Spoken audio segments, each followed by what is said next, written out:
Are Americans prejudiced in their opinions about Africa? They most certainly are.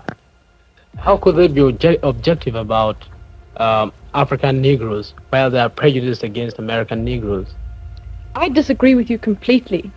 I think that Americans are prejudiced for African natives and are very prejudiced against white people in Africa. Well, I'm getting confused. How can Americans be for and against Africans at the same time? Well, if I say anything, I'm going to confuse you still more. As an Ethiopian, I'm prejudiced against both white people and Negroes. Okay, discussion are 4 high school students from 4 different countries in Africa. Let me introduce them to you now. Here is Amelia Day from the Gold Coast. Amelia is 18 years old. Here is Susan Rennie from the Union of South Africa. Susan is 17. Susan, those school uniforms, are they always that short? No, this is actually a dispensation. I'm a senior, but the other girls have to have them 3 inches above the knee. Very interesting study in native costumes. Thank you. Now let me introduce the boys, will you? Here are our baby for tonight, 15-year-old Mesfin Venega from Ethiopia, and 16-year-old Boniface Ofakaja from Nigeria. Now, let's start out by asking you what some of your own prejudices are. How about you, Amelia? Have you got any prejudices, say, against the Nigerians? Yeah, I have my own personal prejudice against the Nigerians. Coming from the Gold Coast, where there are many Nigerians, I think that I sometimes look down on the Nigerians as somewhat inferior to us. Because, you see, the Nigerians who come to the Gold Coast are mostly beggars. So that's my opinion about the Nigerians. This is funny. I don't see how you have a case against for this your proposition, or I say for this your stand.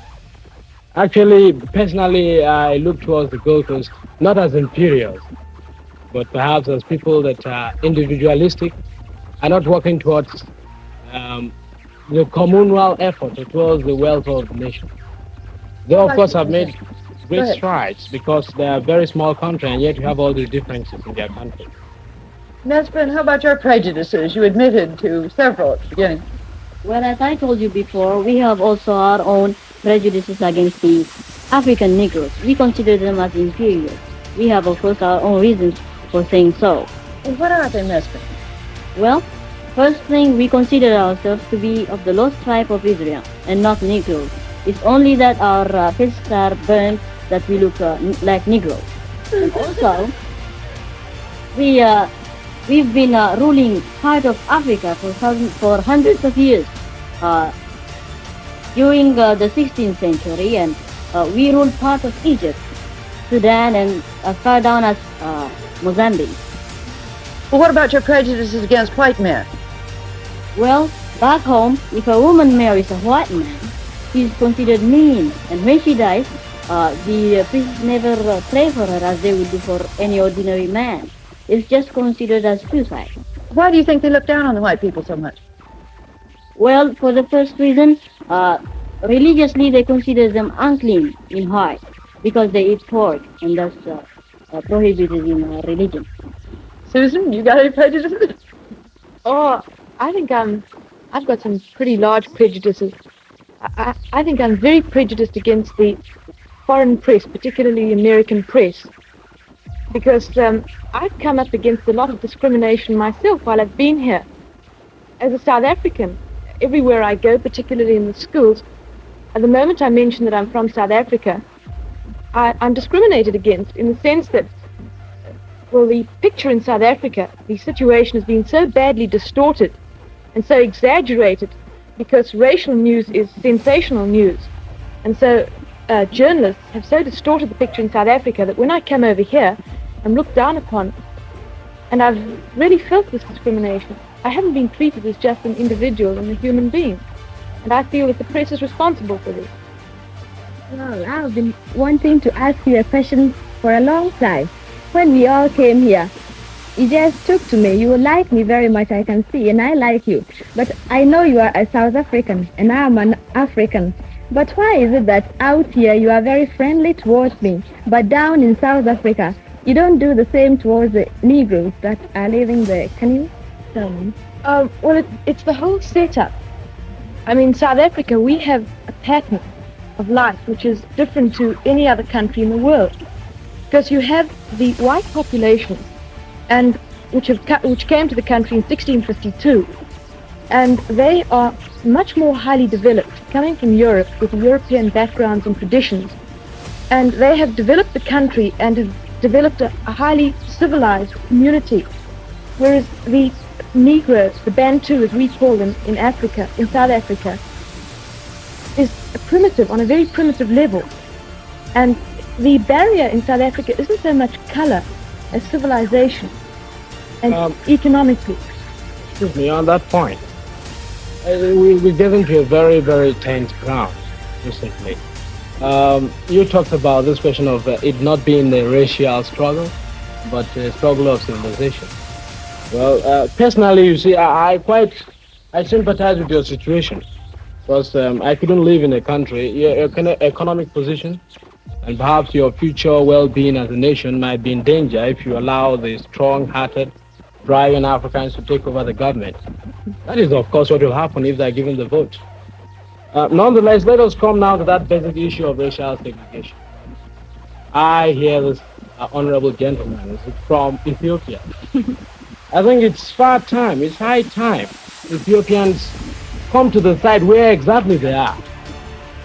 I usually wonder, are you Negroes? You are not Negroes. You say you're not Negroes. Are you white? You're not white. What are you? Well, I told you the answer. We're not Negroes. We are one of the lost tribes of Israel. It's just because our faces are burned that we look like I've got the point, you are lost. I think that makes a conclusive answer. I'm wondering if Susan and Nestor have something very much in common. Neither one of you admit you're African, and yet both of you live in Africa and have for generations and generations. Well, I won't say that we naturally, because we're a different ethnical group, we're not Africans in the sense that the Negroes and other groups have actually originated in Africa. But I consider South Africa my homeland and my fatherland, and I always will. And there is a misconception that exists. Most people think that the white settlers came to South Africa and took the land from people who oh no, it is not, and I'll prove it to you, who came to South Africa and took it away, as the whites came here to America and took it away from the indigenous occupants. In 1652, when the first white settlers arrived at the Cape, the Bantu, as they are now known, the Negroes in South Africa, were still coming down from equatorial Africa, migrating, and it's a fact that they had not yet entered what is now known as South Africa, the borders of South Africa. The only indigenous occupants in Africa, South Africa at that time, were the Bushmen, and they were exterminated by the Bantu coming down. Excuse me, Susan, on that point, I think you've read your history upside down. How come? Yes, you see, the exact thing that happened was that these Dutchmen, I think they were Dutchmen, they haven't got a place in their homeland. Oh no, not a means of living. I can just Let me finish. All right, and then I can prove you how wrong your historical facts are. Oh no, you know, your history is South African history. Mine is a bipartisan history. Well, this man came without any means of livelihood in their own country, with the economic background without any meaning at all. They came to South Africa. And the real fact is that as they came and there was an influx of these Dutch people from their unwanted homes, as there was an influx, the Bantus they were pushing the Bantus up into the country, till came the Zulu War, in which the Zulus were finally defeated in the most bitter and agonizing struggle they had against this African. Yes. I don't know where you get your historical facts from. I really don't. Get my historical fact from, I think, is it Mr. Trevelyan? He's from British history. Oh, that's far Mr. better George than Trevelyan knows nothing then, and I'll say that. Because it so happens that these penniless whites, as you call them, didn't come out because they didn't have homes or because of any kind of persecution. They were sent out as officials of the Dutch East India Company to establish a refreshment station for ships passing around the bottom of the Cape. just as the Dutch settlers were sent out to America by the Dutch West India Company to settle and to make a refreshment station here. Now, I think if you had to turn around to those Dutch settlers who came out and said that they came out because they were penniless, they'd be just as indignant as I am. And as you say that the white settlers came and pushed the Bantu back, Yes. It's a fact that the whites It's a fact. I got the point now. It's a went fact. into the interior of Africa and didn't come into contact never even saw a Bantu until 1795, which was practically 100 years, more than 100 years after they had arrived in South Africa. How did you have the Zulu War? What brought it about? The Zulus had already, by the time, I think you must have a look at a map. Zululand is very far from the Cape where these people arrived. And within 100 years, after the arrival of the white settlers, the Zulus had by that time, the Zulus are a part of the Bantu group, had already come down to Natal. And then you've got the two groups, the one coming from the north, the one coming from the south, and they met. And that's where you get the Zulu War. It was not even a clash in the sense you are taking it. It was even the British the British in their benevolence, or in fact in their, because they've seen the facts that this thing is not good, they even were exercising a tempering force upon the people. Boniface, just to make things more complicated for you and Susan, I've heard a third interpretation of this, which might settle it. That was the fact that the Bantu were a migratory people. And that it may be true that at some point when the whites came in, there weren't any Bantus there because they were migrating somewhere else. But look, this is all past history now. I'd like to hear something from Mesfin and Amelia on their interpretation of South African history, but almost rather. Let's bring it up to the present, can't we? Yes, we bring it up. Well, come back just a minute, Sue, to your violent prejudices against the press because they're misrepresenting what goes on in South Africa. Do you want to clarify that a bit? Yes, I would. Will you? No. Well, I know one outstanding example of misrepresentation. We read in an American, I think it was a magazine, I won't give the name, although I could very easily. This journalist quoted Dr. D.F. Malan, who is an ex-Prime Minister of South Africa, as saying, and I quote, "The Negro does not need a home. He can sleep under a tree."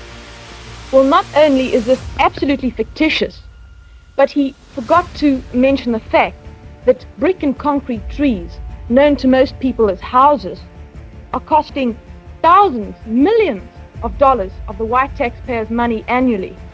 What did you say? I didn't get the point. Said what houses? Well, you see, this journalist said that Dr. Yes, Malan... I got that point. You say what houses costing the government millions of dollars? I What said houses? concrete and brick and cement houses for the Bantu people. But these are the Bantus that are working for you in the factories. How did you get the money? They got the money, they mined the gold, got the gold, and you sold the gold outside. You got the money and you say the money is yours. Of course You it can't is. do that's a contradiction, Look, please. we came along. We bought the machinery. We developed the mines. From where did you get the machinery from the mines in Johannesburg? Do you own the No, mines? we got Who our worked the machinery. mines? We got our machinery from Great Britain. Who From worked- the money that was picked, which was got with the diamonds and. How did you get the diamonds out of the ground? No native labor there. How did you Boniface. get the diamonds out of the ground? They I want weren't that. dug out of the ground. They were alluvial diamonds. No native labor there, my boy. What do the relatives do? You know what, Suzanne, one point you must get right down to the crux of the matter is that in this country, the Africans are really the backbone of your economy. And it is one of that cases where you get this question of man's inhumanity to man. And every day you come here to complain about misrepresentation in the American press. In the actual matter of fact, the American press is giving a fairly good view of the whole situation you been because to they South have the color Africa? problem themselves. Have you been to South Africa, my I boy? wouldn't even pay a penny to go there. Well, then, That's how for can you sure. talk? How can you talk? Because I have the facts. People come in there, get every people, no means of living. How can I go there? I want a house, I want a home, I want position in society. Well, look, they're getting it. They're getting let's exactly what they want. I'd love to hear from Amelia and Mesfin what their picture, if their picture of South Africa is the same as Boniface's It is. should be the same way.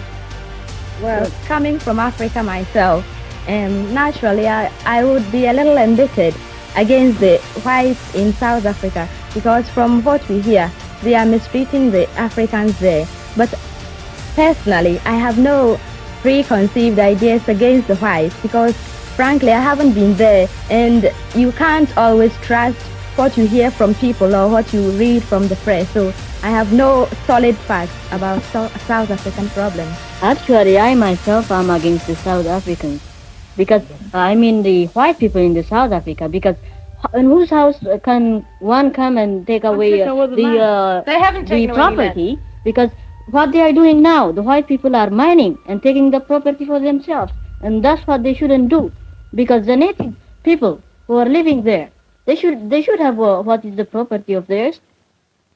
Well, actually, before I came from Ethiopia, I was reading about this in the press, and they were pretty hot about it. They were against the white people. The same thing could happen to them, of course. On this oppression business, if you say the Bantu in South Africa are oppressed, how do you account for this fact?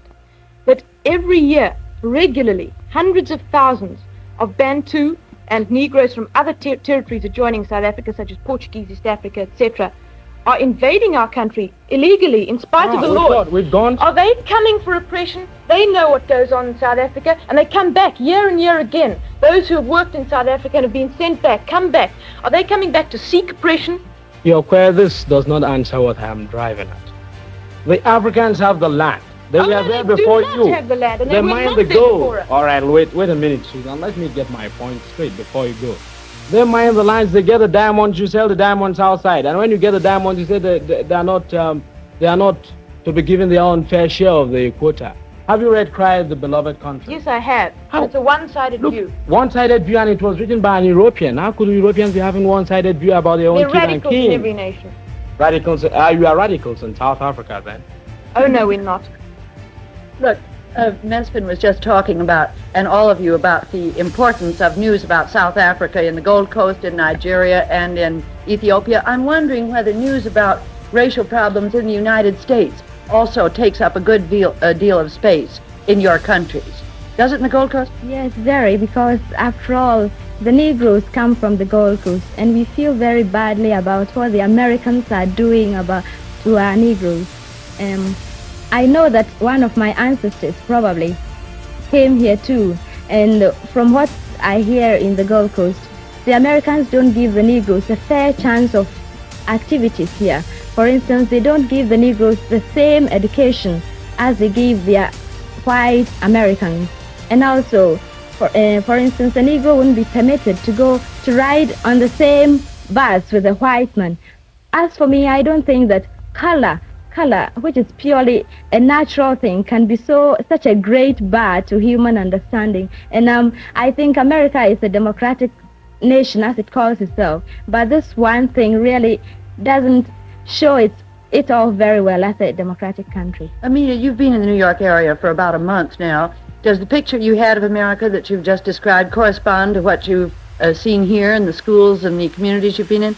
Well, when I came up here, most of the people in New York told me that segregation is only practiced in the South, but in the North, they have now begun to have integration.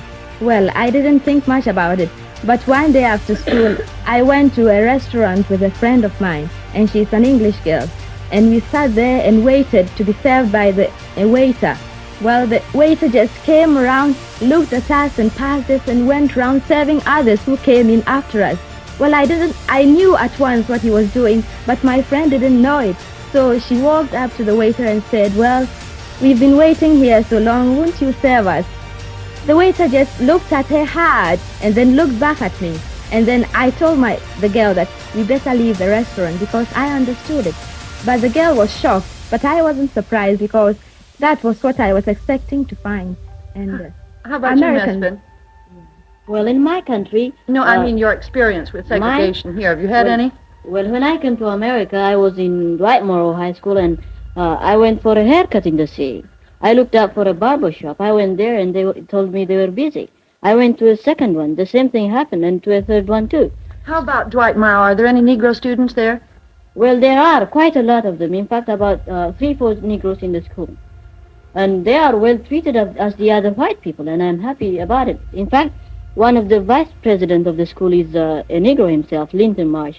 How about you, Boniface? Have you met segregation at all here? Have not met it. I think they must be pretty lucky Because I've been looking forward to get this segregation against me, but I have not got it yet. It's an irony that the South African will get it and I wouldn't get it myself. Well, Susan really has felt some here. It's interesting that you're the only one who has not.